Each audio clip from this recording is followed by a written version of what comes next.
ముద్రగడ పద్మనాభం ఈ ముసల్నా కొడుకు పవన్ కళ్యాణ్ గారిని పిఠాపురంలో ఓడించి పంపుతాడంట. ఒకవేళ ఓడించలేని పక్షంలో పేరు మార్చుకుంటాడంట.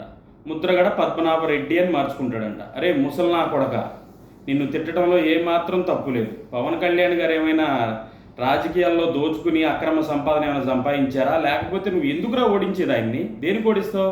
గెలిచి ఏమన్నా తండ్రి పేరు తాతల పేర్లు అడ్డం పెట్టుకుని లక్షల కోట్లు ఏమైనా సంపాదించాడా?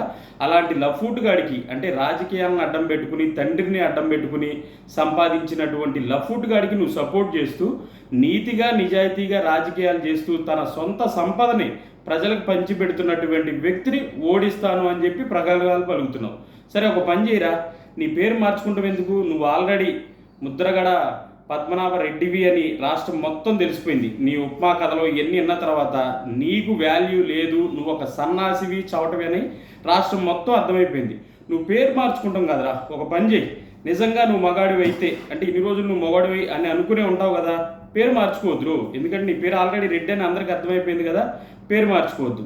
నీ జెండర్ మార్చుకో. నా కొడక, ముసలి నా కొడక, ఆ పని చేయరా. పవన్ కళ్యాణ్ గారు అక్కడ గెలిస్తే పిఠాపురంలో నీ జెండర్ మార్చుకుని, లేదా ఆ బొంబాయికి వెళ్ళటానికి ఖర్చులు అవన్నీ మేము చందాలు వేసుకుని నీకు పంపిస్తాము, పోస్టులో పంపిమన్నా పంపిస్తాం, లేదా ఇంటికి వచ్చి ఇమ్మన్నా ఇస్తాం. వెళ్ళి ముంబై వెళ్ళిపోయి నీ జెండర్ మార్చేసుకో, చక్కగాళ్ళగా అయిపో.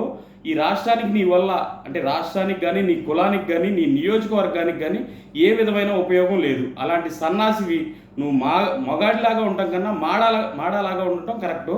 కాబట్టి నా విన్నపం ఏంటంటే, నువ్వు పేరు మార్చుకోవద్దు. మాడగాడిలాగా అయిపోయి చెక్కగాడిలాగా అయిపో, నీ జెండర్ మార్చుకో. నీకు నిజంగా దమ్ముంటే ఆ పని చేయి.